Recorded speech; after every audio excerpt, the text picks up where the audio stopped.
Yeah, well, it's a hot button issue too, and I you know, I was going to ask you this question earlier, and I think we've kind of already covered it, but I'll go ahead and ask it anyways. Do you feel like this is Dean, the developer of Crystal? Are you just capitalizing, an app developer out there capitalizing on the backs of the content creator, or do you feel like this is a larger movement that's driven by the consumer to say, hey, we're tired of advertising in its current state? What do you think? Is this something bigger than just you? Yeah, I mean, if I wanted to capitalize on it, I could have put. I know for my stats, I could have put a much higher price point on it and kept it, like Marco did and what a few of the other apps did. Because I run also in my survey, I run, how much would you pay for an app like this? And the average was around about $3 to $5. So I know I priced mine at 99 cents, and also made it very, very. I used one of Apple's newest tiers, which makes it very, very affordable in low-income countries like China, India, Mexico. I think it's around about 20 or 30 cents equivalent in them countries. So if I wanted to capitalize on it, I would have made, I had the potential to make a lot more money. But at the end of the day, I just want to see a better web, one without, the big giant flash pop-ups, redirecting into the App Store, auto-playing videos when you're on like a 3G connection or 4G connection. That's mainly what I want to see, just a web that's usable again on the mobile. Yeah. Well, it's interesting you say that because it's not. I mean, Apple has introduced content blockers, which I think just because Apple's so high profile, this is kind of set. It's a hot button and it's set up flares and everybody's like, but desktop pop-up blocking has been one. It's very popular and it's been on the rise. So it's kind of interesting to see that. Yeah, it's been increasing year over year over the past 8 to 9 years. Yeah. Yeah. Right. Exactly. Yeah. And look, I pulled a quote from Ad Age, and they say that the billions of dollars will be lost. But they're also talking about desktop ad blocking, not just whatever Apple's doing.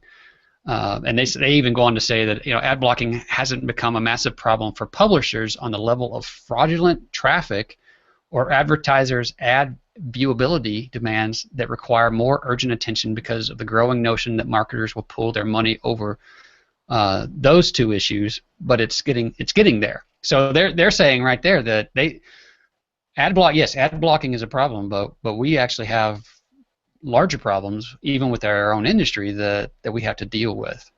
So what do you think about that? I mean, definitely. I mean, when you look at a lot of advertising ways measured in CPM, like cost per million, something like that. Yeah, cost per thousand. Yeah. Yeah, that's easy to pronounce. Cost per thousand. If someone's running an ad blocker, or if someone wants to run an ad blocker, is that one person worth, or is that is 1,000 people who want to run an ad blocker worth targeting? If you're doing a CPM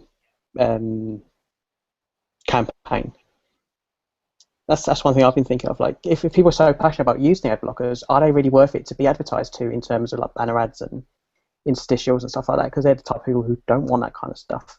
Yeah. And they're more aware of that kind of stuff. I was going to ask the panel, do you guys even see ads anymore? Does anybody even really register ads mentally anymore?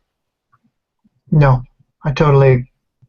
I register them when they get in my way when I'm playing like a game or something, or I'm talking about in games here. But as far as like on web pages and stuff, no, totally ignore them. Yeah, which is interesting because we have a harder time filtering out text than we do images, right? Because we're looking for information and we're reading it and that sort of thing, which has led to advertisers trying to inject content into sites that looks like legitimate content, but is actually in fact ads. But overall, yeah, I feel like I don't know, Sergey, do you register ads anymore? Do you even think about them?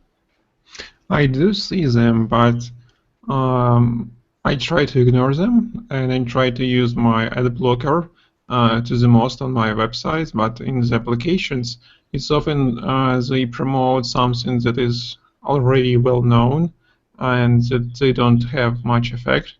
But the other thing to consider is that when you are presented with ads and you dismiss it, it actually stays in your subconscious, and the other time you see this product on website somewhere, it just clicks in your mind. Yeah, there's a lot of that in remarketing or retargeting, where you, as soon as you've gone to a site, now you start to see those ads everywhere, and the idea there is that it's just that bringing that person's product back to the consumer's mind over and over again, and then eventually they're like, well, I see this thing all over the place. Maybe I'll go ahead and buy it. But I don't know. It's funny because the CBS Interactive's chief revenue officer, David Morris, he says he also serves as the chairman of Interactive Advertising Bureau, and he says he agreed that there are bigger issues facing publishers, though blocking isn't far behind. So I think that we're kind of getting to the point where this is beginning to grow. I feel like this is a movement where people are saying, hey, look, I don't mind advertising, but I want something that's more relevant to me, and I want better ads. What do you think about that, Dean? Do you think there's a way for the industry to come up with a better solution? That's the biggest question I've been asking myself the past few months. I don't have an answer to this. I don't know what the best solution is for. You think it's even prepared to change? I mean, you think it's receptive, or do you think there'll have to be more sort of consumer backlash in order to make something happen? Basically, yeah, as soon as it stops being as profitable, as soon as they lose, like, I don't know, X amount of revenue from people blocking it, then they'll start to adapt. I mean, advertising is not going anywhere. It's always going to be around in one shape or form. My main goal is just to have it more performance efficient on mobile, a lot more respective of the data use. That's my main goal. So let's talk about that for a moment, because you put on your site, you did some graphs and charts and stuff like that to talk about that. So what are the benefits to the user? I mean, besides just not seeing ads, what are sort of the intrinsic value to a user? I actually had a support email yesterday of someone making a complaint about about the opposite of something that a lot of people complain about. So the iPhone 5S has 1 GB of memory. The iPad Air has 1 GB of memory. And with Crystal installed, the support email was complaining that he likes to open up lots of tabs in Safari and then switch between them, and they automatically refresh because obviously they're thrown out of the RAM because they're using up too much space. With Crystal installed, they don't automatically refresh; they stay in the memory. And everyone normally complains that web pages get thrown out of memory because of the RAM constraints, but this guy is complaining because it's not staying, because it is getting chucked, because it's not staying. No, because it's staying in the memory. So I found the support email quite funny. I do too, because I actually hate the fact that Safari on iOS refreshes, because I tend to leave those tabs. I leave a bunch of tabs open with the intent of coming back to them later and reading them, and then as soon as I do, it refreshes, and I'm like, so he was using that as a feature to auto refresh the tabs just by having a lot open and switching between them every time he wanted more news, which makes me feel that XKCD comic, every bug is a feature for someone. Right. Right. But yeah, that's one benefit, because you download half the data. There's a lot less stuff in the RAM, so you can have more pages open, which is a big benefit, along with the speed and the reduced bandwidth use. Data wasn't one of the things that I was thinking about when I thought about the page loading faster. I didn't necessarily think that that's a lot of data being pulled over the wire, and I know we're all paying for data packages. Some of us, I know for myself, I pay more for data than I probably do for my car on a monthly basis. It's just crazy. Probably, yes. Another benefit of you're downloading less data, you're using the networking a lot less, which means better battery.